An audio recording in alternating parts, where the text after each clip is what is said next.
Hey everybody, you're really welcome to our first ever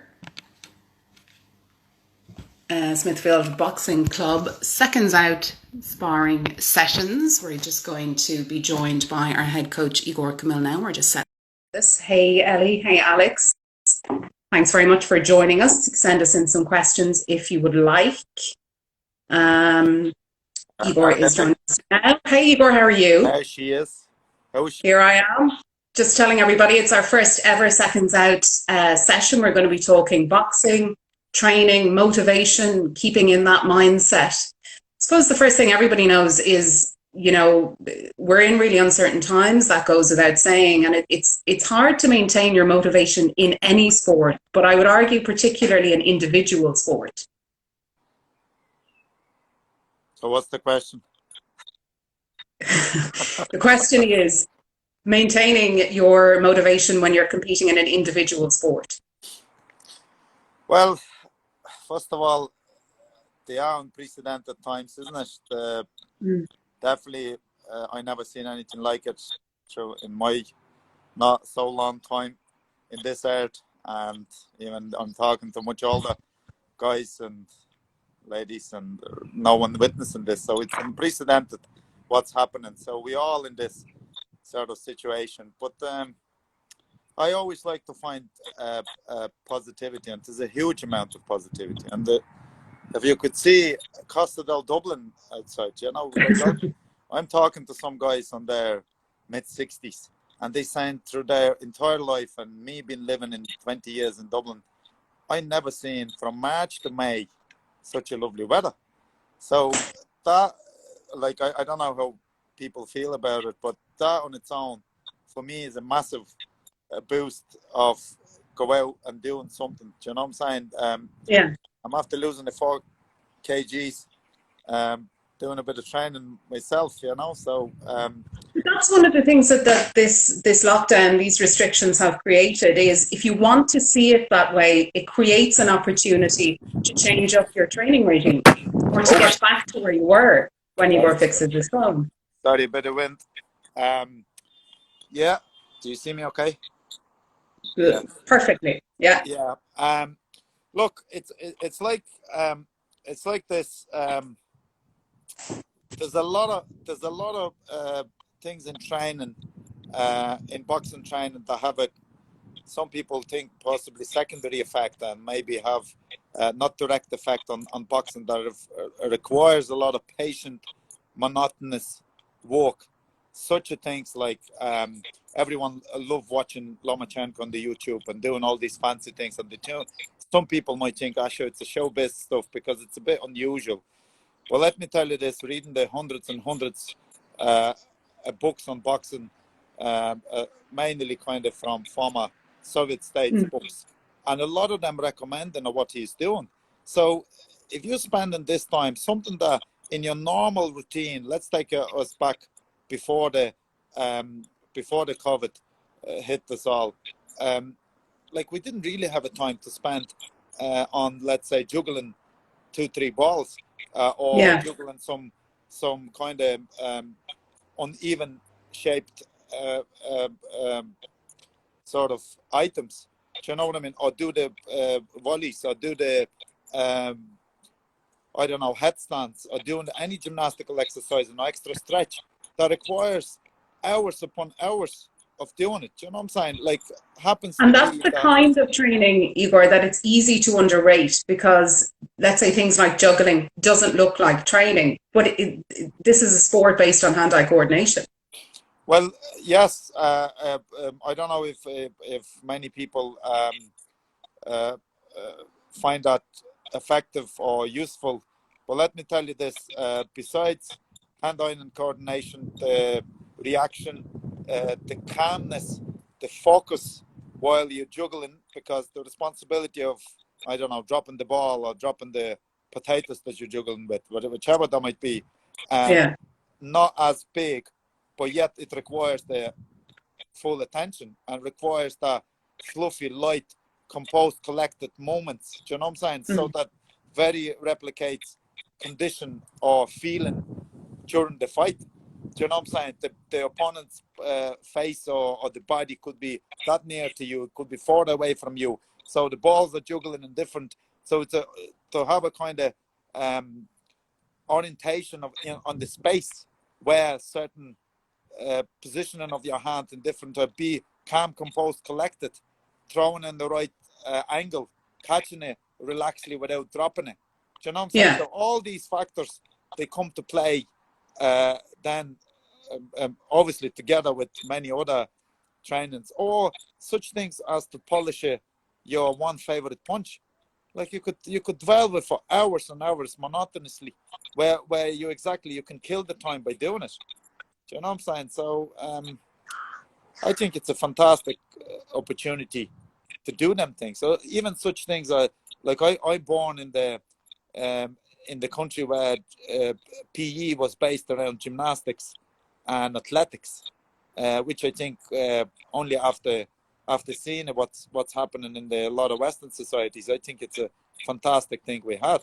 And if you think of gymnastics, like as you know, in our club, or from what I'm seeing in many other clubs, there's not that many kids could do the headstand, something very basic, or handstands, or even cartwheel, or flips, or basic tumbles, or anything that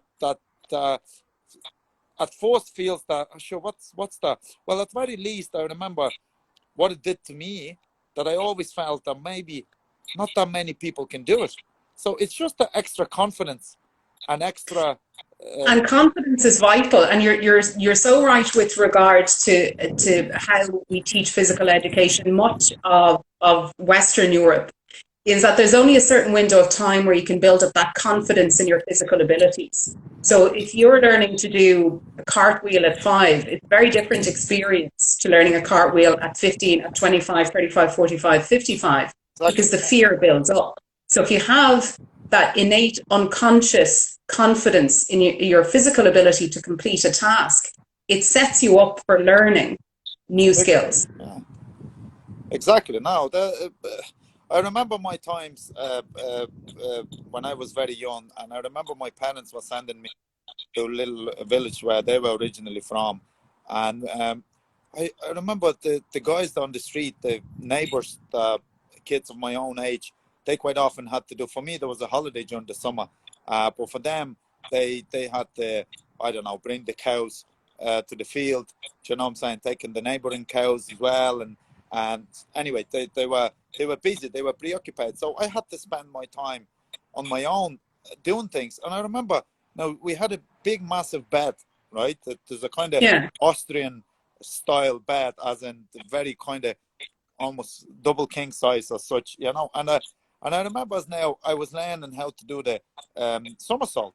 Now, I'm not encouraging anyone to do the somersault, but I'm just saying I had a basic knowledge of it. But the mats were very bouncy, and that, you know, them springy mattresses from back years ago. And I remember I spent, Jesus, close to 5-6 hours daily, and it's such a joy, you know, and landing on my knees initially, because I might not what's it called, I suppose, while in the air, I didn't cuddle myself properly. I didn't make the right shape when I was landing there. So, and it was just by doing it, I was adjusting it, and it was a safe, but also very kind of enjoyable. And then, now, obviously, I had the privilege of having trees in the gardens. You know, now, again, I'm not encouraging, although to a certain degree, it's a sad factor that they say that nowadays they barely get kids falling in this because nobody climbs the trees anymore. But things like that, you know, like that was just an exercise on its own. Do you know what I'm saying? Or practicing the headstands.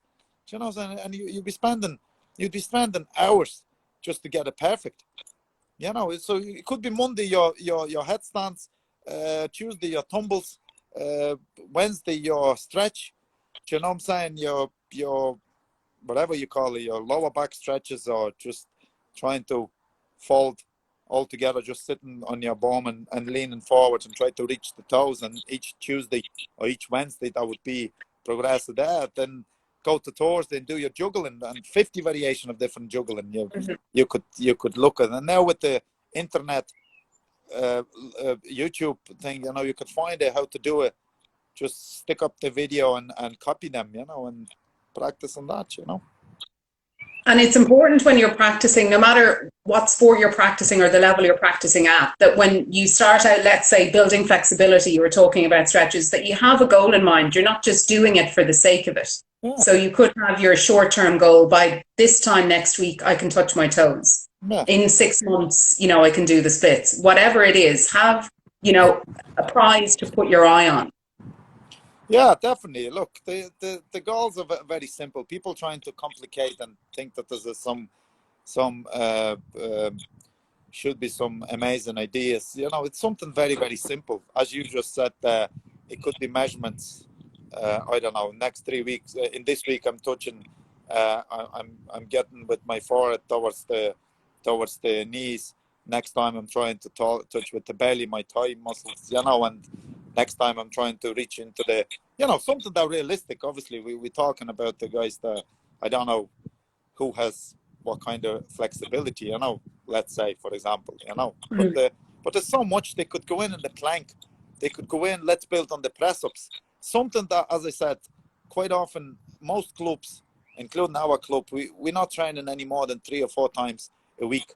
So I remember when I used to be in the national team in Ukraine, because it was a 6 days cycle, 6 days per week, twice a day. So you have that all time for them juggling things and for them, do you know what I mean? All these extras that unfortunately here we don't have because there's many other commitments. So now almost, I don't know, God, or if it's not God in there, God knows what, who, universe, gave us this fantastic opportunity with this fantastic weather to try things. So I think it's really time that could be spent wisely, you know, and improve yourself and do these things that will inevitably stand up for you in the future career, you know, future. And, you know, choosing, I think most boxers and most people that compete at any sport at any level will know the areas in which either they want to improve or they need to improve. But getting to the place where you're actually making that improvement takes quite a lot of mental discipline, because as you said, you know, our club trains 4 times a week. You, when you were competitive, trained 6 times a week. That's a huge amount of support. It's, you know, 10, 15, 20 hours a week of support. And maybe it was just your road work you did by yourself. Yeah. And most boxers are used to doing that. Yeah. But it's skill building, skill maintenance, or skill creation that they're not used to doing by themselves. And it takes a certain amount of mental steel to begin doing that. Yeah, most definitely. I often, what I found indifferent over here in Ireland over the years, by being also, as you well know, I work for Dublin City Council in sports section. So I fully involved on the professional and on the club level with the sport fully. So I see the approach to the sport from any possible angle and any possible age and at any possible, I suppose, the society's level. And there's one thing I could say now, although it's slightly, it's massively changing, I should say. That would be more correct. But was really stand out for me. It was really catching the eye that it was all effort based. Effort, rather than skill. Well, I'm not saying rather than that, but that I barely seen that the slickness of the moments, the composure of the moments, the synchronization of the moments was almost brushed aside. Was almost probably not possible to.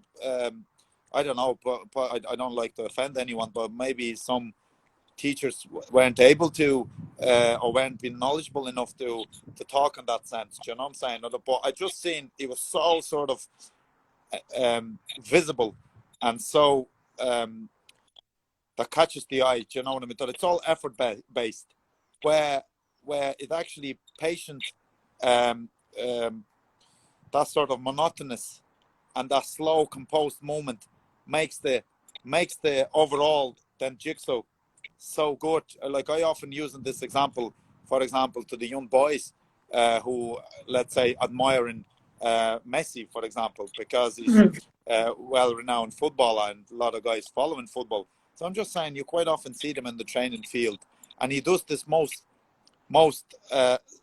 simple pass that schoolboy can do, but yet you could see that he has such a joy in his face, such a smoothness, and he's almost try in every pass, in every moment, he tries to make it that tiny bit more slicker, that tiny bit more relaxed, that tiny bit more less visible, and that's what makes him great. Like he's gliding on the pitch. Do you know what I'm saying? So even after all these years, he can do them with their eyes closed. But like that tells me that that was inbred into them since the childhood. It was shown, it was emphasized. So these are probably times as well to get yourself, because we are humans, when we don't have any distraction. Do you know what I'm saying? Like there's no really much where to go. So you have your loads of time in your hand. So I suppose you've been putting into them conditions where you've nothing else to be than be patient and be sort of, do you know what I'm saying? Calm, composed, and get that monotonous, and try to get the joy out of being monotonous in your exercising and in your moments, because it's most Because in fairness, if you tell somebody you are going to be practicing your leading hand jab for the next 9 hours, they're going to go, no, I'm not doing that. It's boring. But if they come from a sporting or physical education culture where you can see the benefit in that, and as you say, the joy in that, it's an entirely different mindset going into it. Big time, yeah. No, that's like, as I said, referring back to the books that I often read, and back in the Soviet era, which they had scientists working on on boxing, trying to see where's the crossover in other sports, so that they can, do you know what I mean, bring some elements of the other sports, whether that be shot put, or to be javelin, or to be jumps in the land. So they take in certain exercises which have certain group of muscles that are also involved in boxing, or certain energies that are also involved in boxing, and replicating or taking some elements out of it, and they put it into the boxing context. And talking what you just said on the jab, so they spend on the leading hand jab. Now, leading hand also have uppercuts and hooks, and they recommended back in the coaches in the universities that they should spend a year just teaching them leading hand jab. Now, you would think, you tell most people in current maybe coaching setups, and they would say, "What you mean, a year, a jab? That's let's move on. Let's move on." You know, no, they might introduce us some other things as well, but the jab is the main focus for the whole year. Do you know what I'm saying? So it's just you have to look deep enough, and you would find a lot of ways to engage yourself and occupy yourself with whether that be skills orientated exercises, or strength orientated exercises, so on. You know, it's also really important to stay connected during a time like this. We can't train together. We won't be able to train together until at least August. And even though it is an individual sport, all of our class groups train together and haven't seen each other. And that kind of connection, which you forge literally in blood, sweat and tears in a clubhouse, is really difficult to break. But you have to maintain it in order to maintain your love of boxing, but your motivation. Yeah. Well, look, the Zoom is a fantastic thing, isn't it? Now everyone is doing it. And again, by having so much time in my hand, I'm listening different interviews, different sort of videos that I can catch on the YouTube. And I heard one of the guys saying that some very smart man said that if you have a very philosophical approach in life, that means you're doing the things very wisely, you know. So I naturally I'm not consider myself a very wise person, but I always had a very philosophical approach in life. Yeah, and in that regard, look, as I said, I almost think that this unprecedented thing, I hate to say that this has happened for the reason, because you don't want this type of reason to have. But if you think what we to take out of this, we most definitely would definitely value the connection, the basically human interaction that we used to have, but also maintain the.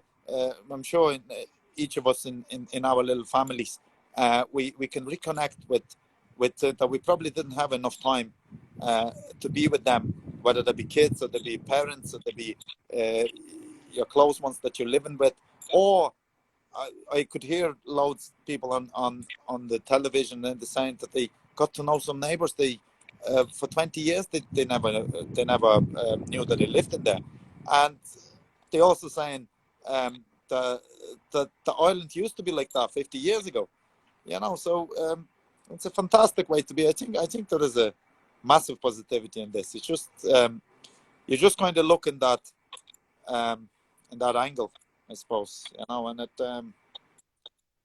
definitely changes the perspective, isn't it?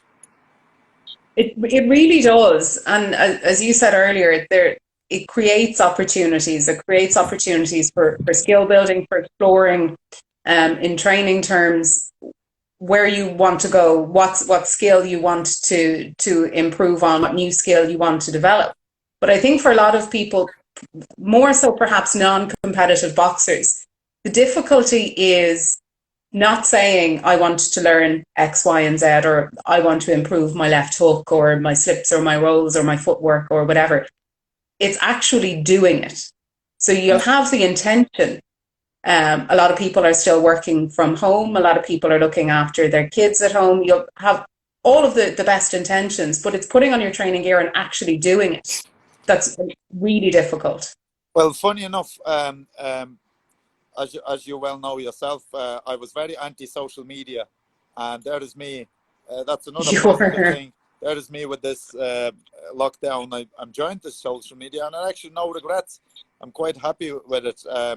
There's certain things you get to see that you wouldn't see in just your normal Google thing in the YouTube, which I used to think that's all that exists in there, but actually in social media you could see some snippets of short videos of how other people think or how other people do things, and it's just reminded me certain things that I used to do when I used to train as a boxer.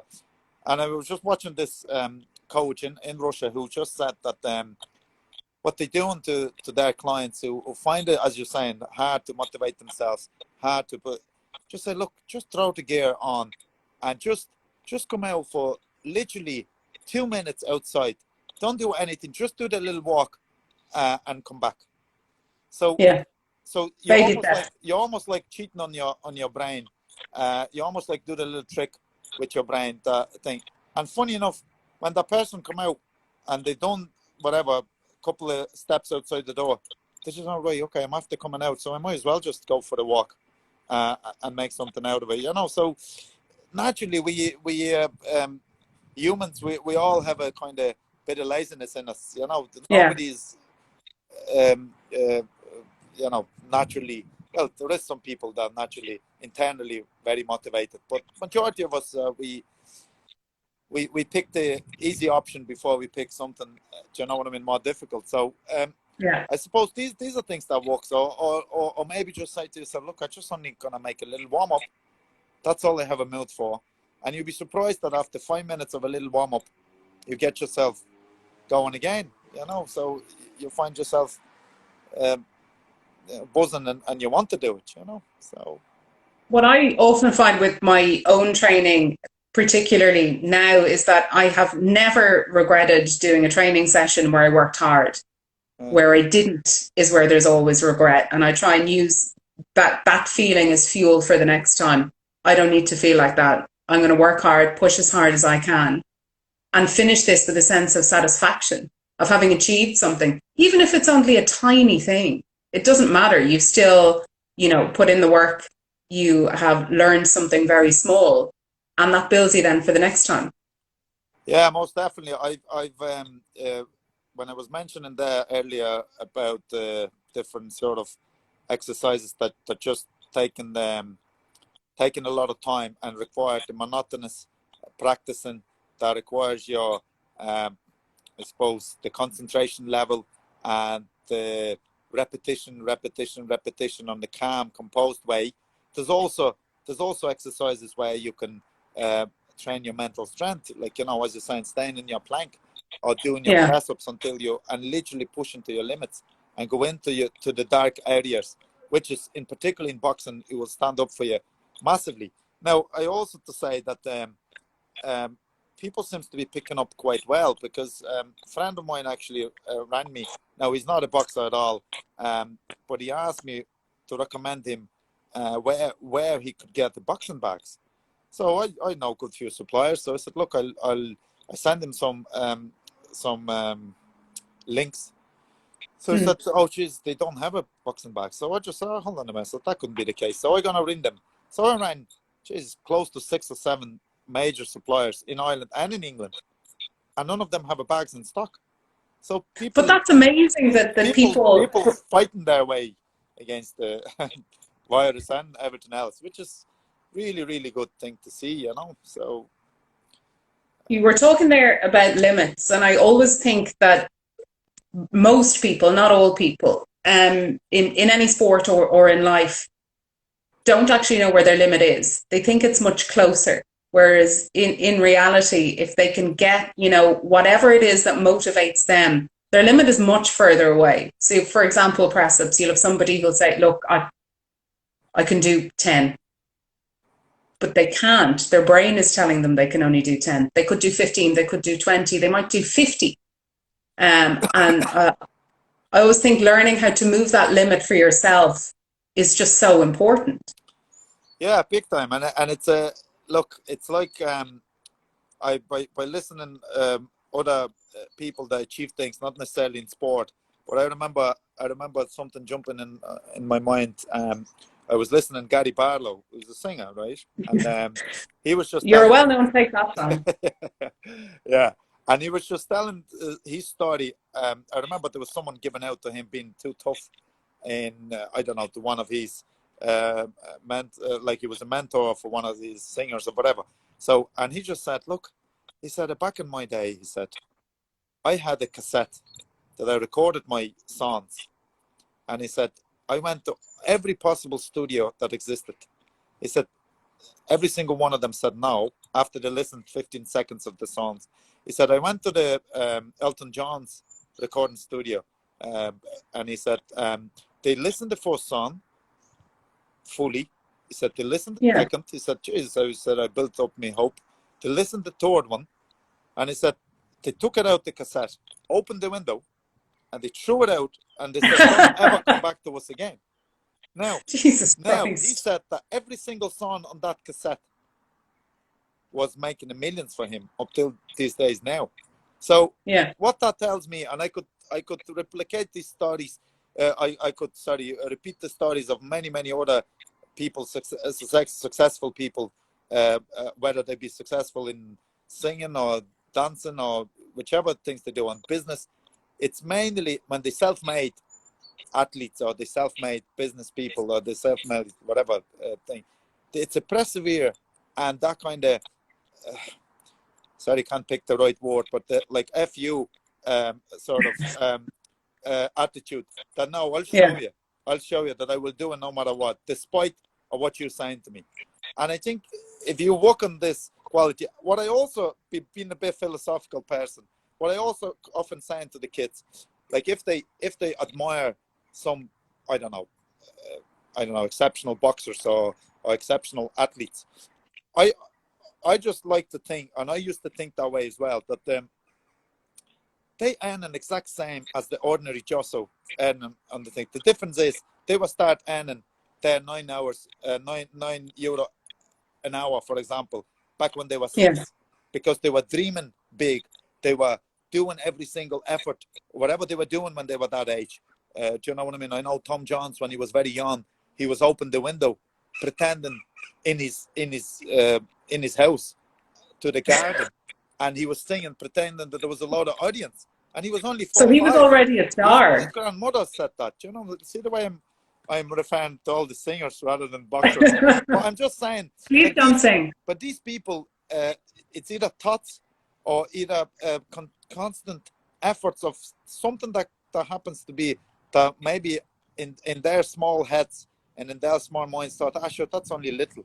But they spend them hours upon hours upon hours upon hours. So when they now get in the millions, these are, so if they distribute it through their whole life, those were 9 euros a day, 9 euros an hour that they were getting it back when they were 5 and 6 and 7. You know, look, Yeah. I might be talking rubbish, but you know, I just think that so that's a good way to put it to the kids. So everything that they do, if they dream and if that's something that drives them, I suppose, you know, attracts them to the success, the thing, you know. So this It's is an investment in themselves. this is something that will pays off most definitely, you know. And it's really what you do when nobody see you, when nobody's standing over you, particularly in such a difficult sport as boxing. You know, that has to play its part, you know, because in the boxing, as much as we want to, we can't go in for them in the ring. We can't help them when the things are going hard, and they're going hard very often in a lot of fights, you know. So. Well, Igor, thank you for joining us for the first in our series, our Seconds Out sessions. We hope to be back next week. And thanks to each and every one of you for watching. And now we're going to share this. Thanks so much, Igor. No problemo. Talk to you soon. Thanks, Ciara. Bye. Bye-bye.